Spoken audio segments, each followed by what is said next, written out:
What is going on, everybody? Welcome back to the channel. Aftersound here, bringing you Splinterlands content every single day. We also stream right here on this channel as well as on Twitch, so make sure you come by and say hello. This video is also brought to you by my music, which is available anywhere you stream music under the name Aftersound, and I do have a new song out recently called Dreamin', so check it out. Let me know what you think, and I appreciate the support. Okay, guys, let's talk about the reward pools here. Sorry, not the reward pools, the liquidity pools here for land, as things have become significantly more complex in the land ecosystem, which is exactly what we wanted. Now, land has been out almost 3 days. I'm recording this on Friday morning, so it's almost like 72 hours.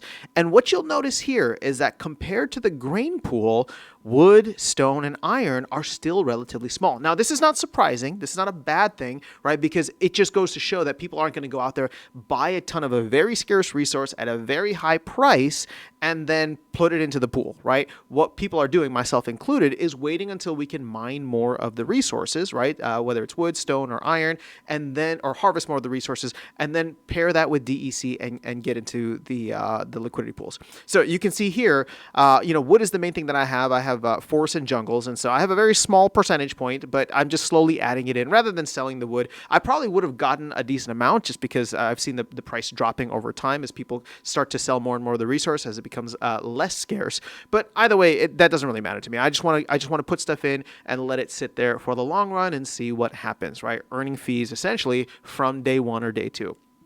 But let's go back here, and what I wanted to focus on was the DEC impact. So as it currently stands, the grain LP is holding almost 40 million, right? We're at 39 million. We were, I think, over 40 million DEC at some point, but holding 39 million DEC as of today, which again is only half, right? The other side of that is grain, which is, I think, like 2.7 billion grain. So there's a ton of grain in the liquidity pool itself. The thing is, about $70,000 worth of liquidity there. You can see wood is only at 1,000. Stone is just above 2,000. Same thing with iron, right? 2,100, 2,200 respectively. So there is a lot of opportunity, right? The wood LP has only just under 600,000, right? DEC, you got 1.2 million on stone and 1.3 million on iron. So what that tells me is if we were to get these pools to the same depth, right, the same level of depth that grain is. And I do believe we eventually will do that, right?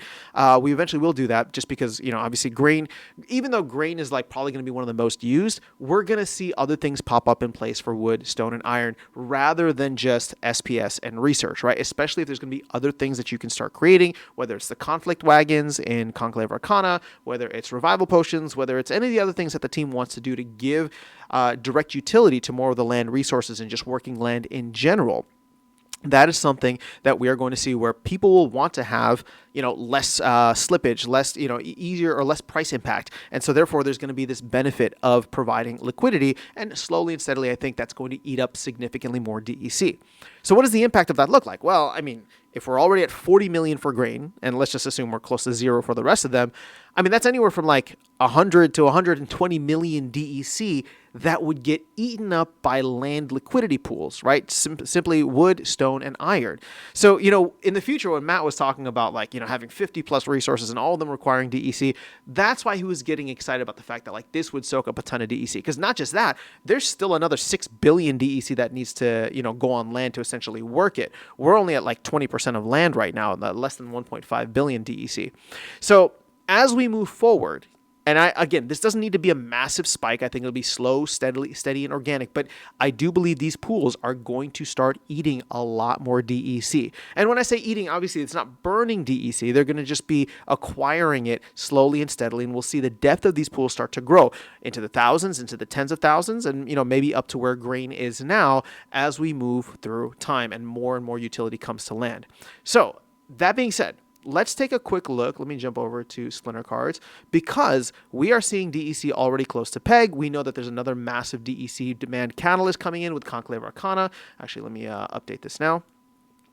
Just because we saw the team buy some, and so you can see here 242 million for the market pools the last time this was on, but I just refreshed it and now we're down, right? Another 40 million pulled out of the pools. Looks like the company topped up a little bit, maybe the players topped up as well, right? So we are going to start seeing that liquidity dry up. And again, I think we're starting to see that now. We haven't started seeing SPS get burned quite yet, but that should hopefully be around the corner here with Conclave Arcana coming out in the next couple of months. But keep in mind, with land also being a major part of that, right, and hopefully getting some more land utility now that 1.75 is out, I think not only will we see the amount of liquidity start to increase, but keep in mind that every time somebody swaps in there, they will burn 5% of that, right? Now, I think it's either 5% of whatever resource is being swapped to or swapped for. I don't know the exact mechanics of it, but regardless, there's going to be a significant amount more DEC that's getting burned naturally, passively, and regularly, consistently, right, from the liquidity pools. So not only will they start eating more up and soaking up more liquidity and DEC from the marketplace, but just the natural function of land will have it continuously be burned, right? So I don't know what our burn rate is now. I don't know, it used to be like 1 million a day when it was easier to track. Now you can see here, this just looks absolutely wild. I still don't know what the reasons for all the spikes were, but we're not going to get into that now. The fact is that no matter what, we are going to start seeing more passive DEC burns happen over time. We're going to see more liquidity get soaked up. And so, 100 million may not seem like a lot when you got players sitting on $1 billion here, the market having, about 200 million. But we are seeing that liquidity start to dry up. And so my hope, as I said this in another recent video, is I don't want to see some massive spikes where SPS just goes up massively in price. I want to see a slow and steady rise, even with Conclave Arcana, just a slow and steady rise. And again, this is kind of like diametrically opposed to the marketing side of things, where I'm just like, yeah, a massive green candle will be the best marketing for SPS. But at the same time, I think that can come in at a future point, especially when we're in like full bull run euphoria mode. That's when I'd love to see that spike, because we know it's not going to be sustainable. What I do think it would be better for the game, at least as of right now, especially if Bitcoin continues chopping, is just a slow and steady grind up for SPS as we start burning little bits and pieces here and there for more DEC, because DEC is back at peg. Now, again, we're not back at peg yet, but with land now consuming and potentially consuming even more DEC for liquidity pools, for land itself, and then, of course, the natural burn that comes in, and then Conclave Arcana, we're about to head into some really exciting into some really exciting times for Splinterlands overall. And again, I'm not talking about euphoria. This is not financial advice. I'm just saying the economy is finally firing on all cylinders. And the flywheel doesn't need to be this volatile and violent to the upside or downside thing. The flywheel can simply be something that chugs slowly and steadily, eating up and burning more SPS, turning that into DEC, that DEC getting used up, and us never having a situation where we have billions of extra DEC just floating around out there. So that is all I have for you guys in this video. Let me know your thoughts in the comments below. Otherwise, I will catch you all in the next one and see you around the game. Take care.